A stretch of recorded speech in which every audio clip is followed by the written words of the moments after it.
As the final manufacturer, famously uninvited from Invictus Fleet Week, Drake had to make a giant splash to make sure that they were heard over all the cheers for the Polaris, and make a splash they did, with the brand new Drake Ironclad and the Ironclad Assault. While these may just look like a Drake spin on the Hercules or Hull series, there's a lot more than meets the eye, especially with the detachable command module and a surprise feature component paired with the potential drawback of the Assault variant.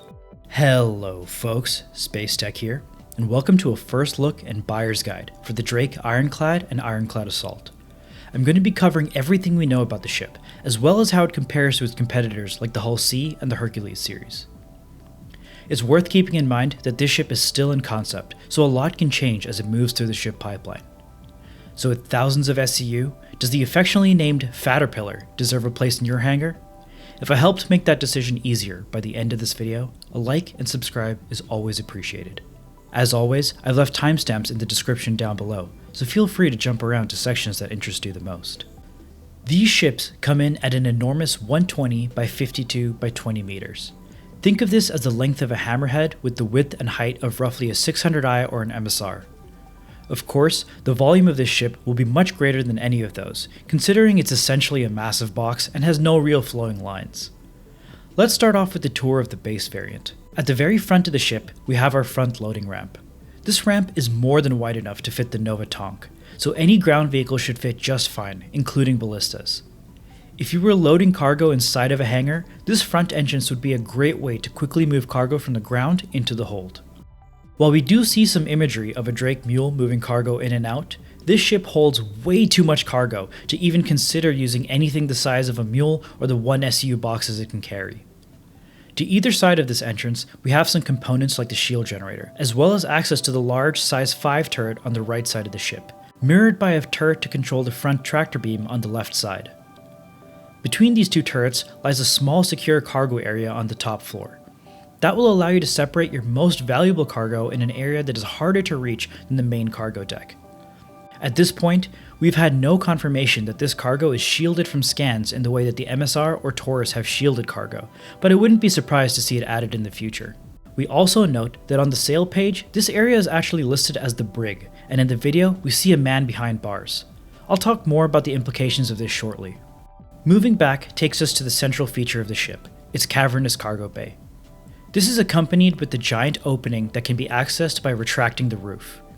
Once the roof is retracted, you can also use the 2 tractor beams placed on top of the bay on rails. These rails allow the tractors to move back and forth across the top, managing your cargo while it's inside the bay, as well as giving you the ability to directly grab cargo off of another ship and place it straight into your own bay with ease.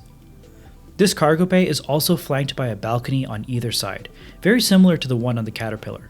Theoretically, this is supposed to allow you to defend the ship in an FPS situation, but the lack of solid plating for the sides of this balcony lead me to believe that this will primarily only be used to move from the front of the ship to the back, especially when the hold is full. The back of the hold also has space to store a couple of small vehicles like the mule, but I hope that we can get some sort of tractor beam based vehicle in the future to store here instead. I just don't think that the mule's 2 SCU at a time is going to cut it. Along the left side of the ship, it looks like we also have access to a staircase and a ladder. These allow for an entrance directly to the middle of the ship, so you don't have to worry about locking yourself out of the ship by filling up the cargo hold. The bottom floor holds the habitation area for the crew, along with engineering to hold all of your other components. I believe this is also where you get access to the other man turret on the bottom of the ship. Other than that, on one side you have a docking collar, and on the other side, the command module. On the top floor, you have access to a cargo bridge of sorts. This bridge won't allow you to control the ship, but rather will have seats for the remote turrets, as well as one of the tractor beams. On top of this area, we also have our 2 size 3 remote turrets. Talking about the command module, this is where you're going to pilot the ship from. It also serves as an escape pod for the crew with its ability to detach from the rest of the ship, allowing you to make a quick getaway at the cost of abandoning your cargo.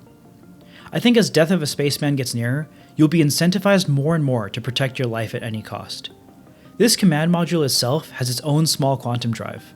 Notably, there is no jump drive. This means that you may be able to escape with your life to a different part of the system, but you'll be trapped there unless you can be rescued or reunited with the main part of the Ironclad.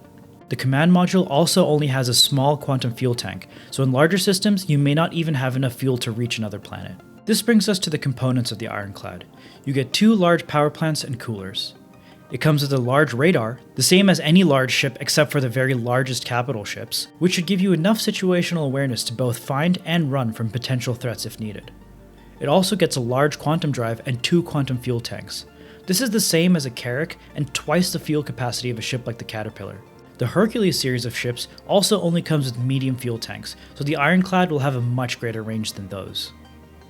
In the case of an attack, the Ironclad has 4 large shield generators. This is literally twice the shielding afforded to the C2 or the Hull C. That, combined with the constant mention of how armored the Ironclad is, gives me the impression that this ship is going to be able to take a beating.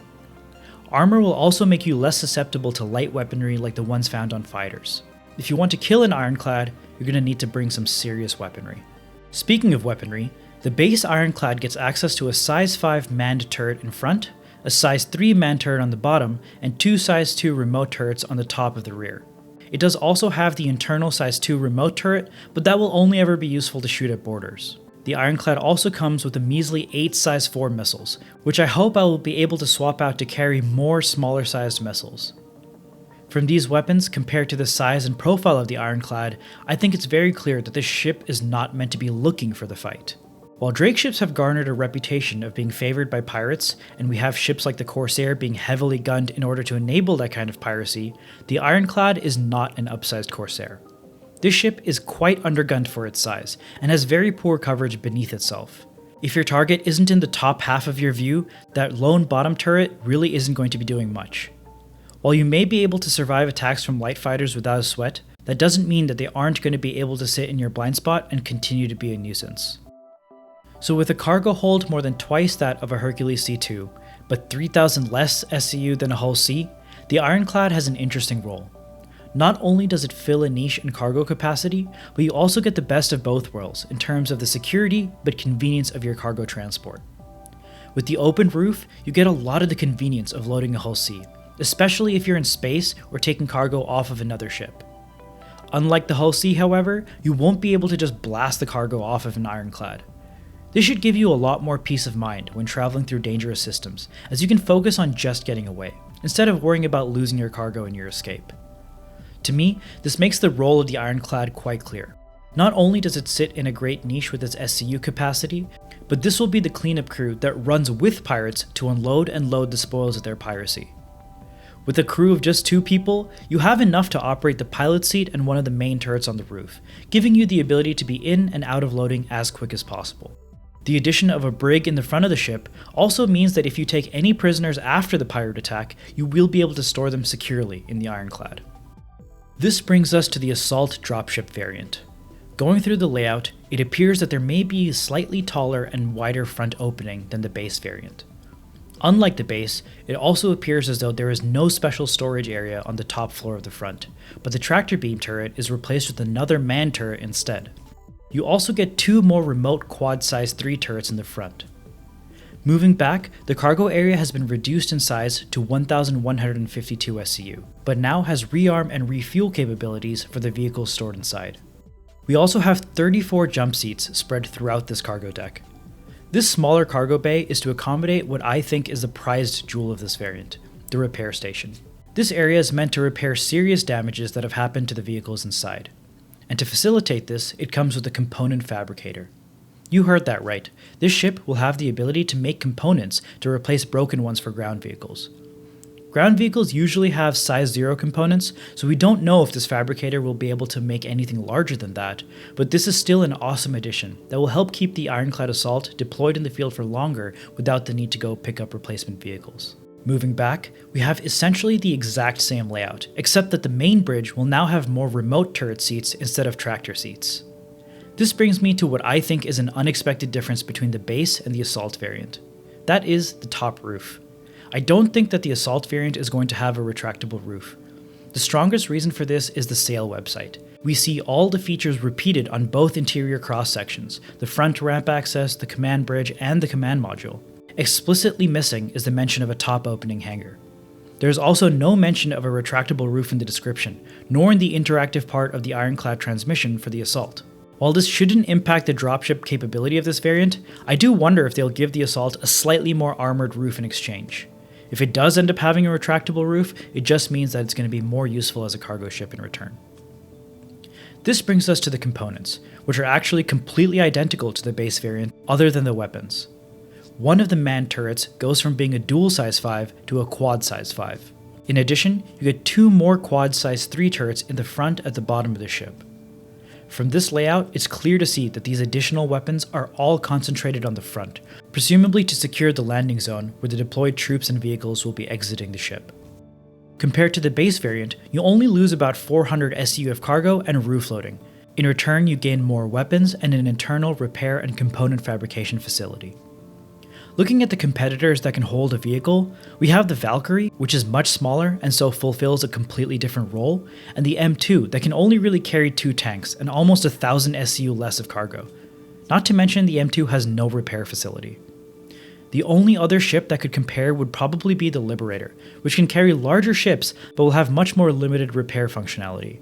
So that really ends up as your options. Do you want a ship capable of moving larger ships but with limited protection and repair, or do you want a heavily armored ground vehicle transport that can move ground vehicles and tons of cargo? It's possible that the Ironclad will gain the ability to move larger ships, but until we get some sort of confirmation on whether or not cargo grids can act as landing zones for ships, I'm not willing to make a purchasing decision based on that fact. So should you buy the Drake Ironclad? I think the base variant actually fills a really great niche. For those who want more cargo than a Hercules, but still want to keep that cargo safe, I think the Ironclad is actually a no-brainer. You gain tractor beams, a brig, and way more quantum fuel when compared to the C2. The cost of all of this is of course the cost of flying a brick, which will especially suffer in atmosphere. This thing is not aerodynamic. As for the Assault variant, I think if you have an M2, this is the time to upgrade. For $5 more, you gain hundreds of SCU, lots of weaponry, and most importantly, way more vehicle capacity, including the ability to fabricate and repair those vehicles. The Assault is going to struggle when it comes to loading and unloading cargo, if it does in fact lose the opening roof, so that will be a big sacrifice if you plan on using this purely as a cargo hauler, with very little dropship activity mixed in. If you are looking primarily for a dropship that can carry tanks and ballistas though, I think you've found it. This is the one. Until the next fancy concept, of course. As for crew requirements, thankfully they're quite low for a ship of this size, at around 6. The largest concern, of course, is when. When will this ship enter production? It's basically impossible to say. It's a large ship, and we know that CIG is focusing on RSI for at least another year. All I would caution is that you don't purchase this ship expecting it to be right around the corner. It may still take years, and the Caterpillar loaner is not worth it in my opinion. Worst case, I would pick up a $5 to $10 CCU to secure the price in case you want to revisit this ship in the future. In any case, if you've enjoyed this video, please do like and subscribe because it helps the channel out a lot. And tell me, will you be picking up an Ironclad? Take care, and see you in the next one.